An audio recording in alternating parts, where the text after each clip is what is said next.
And of course, any character that you're trying to play, I need to believe the character and I need to feel that I'm, inhabiting all three dimensions of that character, no matter how flawed or good or bad, they are.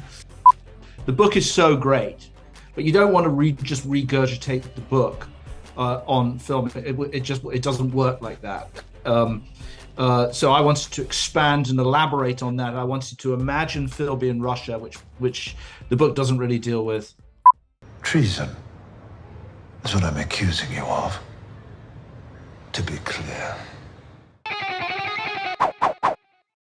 So this is an absolutely fascinating story, and one that I was not familiar with before watching it. And it kind of flies in the face of what immediately you think of when you think of a spy story. You're thinking James Bond, you're thinking Bourne Identity, something that's all of this flash and action, but this is such an intricate chess match almost of a story. And Alex, I'll start with you. There is just a way that these episodes come together where you see a scene and you think you have an idea of what's going on, and then a little bit later you see that same scene with a few extra moments to it or from a different angle, and so you never know who to trust or what to believe. Was that an intentional decision in kind of telling this sprawling story? Yes, it was. Although we weren't trying to trick the audience really at any point. We weren't trying to hide anything from the audience. What we were trying to dramatize was the nuances in the communications between the various characters, and it was something that Nick and I sort of swore to at the beginning, that we wouldn't get tricksy, or it wasn't really about deceiving the audience. It was about giving the audience more information or information to question, and I think that's where the work, for want of a better expression, comes in to this for the audience, which we always wanted, was the audience to be participant in this, rather than just sort of watch it and feel that they can nip off and get a cup of tea or something. We wanted the audience to be part of the storytelling. And it's such a huge story, and it's been told before in different mediums. But at the beginning, there's that disclaimer that there are dramatized and fictionalized elements of this story. What was the biggest element that you think had to be created in order to tell this story as a series? Well, I think the biggest element was Lily Thomas's character. In fact, Lily Thomas, it was when I came up with that character, or I mean, at some point when I was thinking about how to do this. The book is so great, but you don't want to just regurgitate the book on film. It doesn't work like that. So I wanted to expand and elaborate on that. I wanted to imagine Philby in Russia, which the book doesn't really deal with, and I needed to find a point of view through which we could examine this friendship and the repercussions of this friendship. And once I came up with her, I sort of knew that this was adaptable, if that makes sense. It does, yes.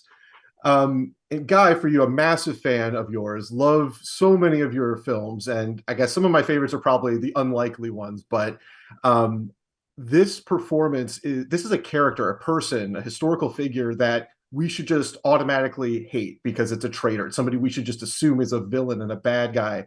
But you play him so tragically. It's such a disarming performance. What did you have to do to root yourself in this performance?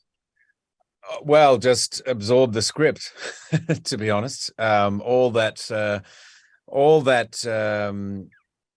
understanding of Philby and the sort of the realization of Philby is there in the script. And so for me, it was about understanding that and immersing myself in that. Obviously, I read a number of other books that were out there. I read Ben's book as well, and looked at various, bits and pieces of footage or documentary footage I could find. And of course, any character that you're trying to play, I need to believe the character and I need to feel that I'm, inhabiting all three dimensions of that character, no matter how flawed or good or bad, they are. So it was important to be able to play somebody who I always find it's important to play any character who people can, at least to some degree, sympathize with, even if it's just for a brief moment. That means that the audience is sort of kind of having a battle with themselves, going, I'm watching you do horrendous things, and I still want to keep, not that I want to keep rooting for you, but I'm still interested in you. So it wasn't hard to do that with this character, because even though yes, he was duplicitous and he was fooling people all over the place, I feel like you got the sense that there's reason for it underneath, and it's very clearly sort of set out in some early parts of our story, particularly as Alex and I were talking about before, going off and fighting for getting Jews away from the fascists in Austria in 1934, I think.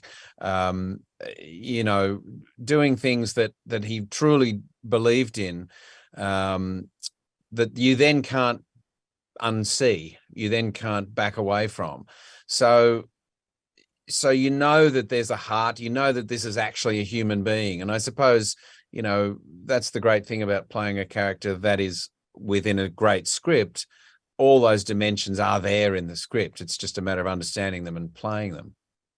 And there's a scene, it's just kind of really indicative of me of this series, that there's two scenes set at like a party at the beginning of the series when the Blitz happens, and he's so cool as a cucumber and orders a drink despite everything falling down around him. And then there's that final dinner party where he's struggling to keep things together, knowing that, this is potentially the end.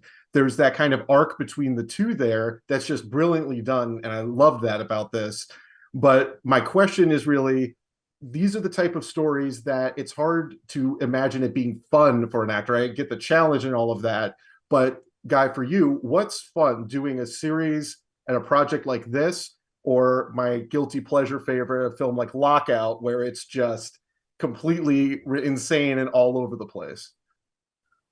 Oh, there's no comparison. I mean, Lockout was fun, but this is real fun. This is real work. This is real grown-up stuff. I mean, Lockout was kind of comic book stuff, So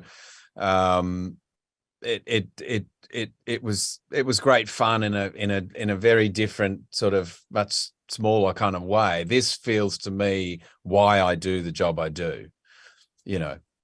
Absolutely. And it's a phenomenal series. I can't wait for audiences here in the States to check it out. Phenomenal work, both of you. Thank you so much for your time today.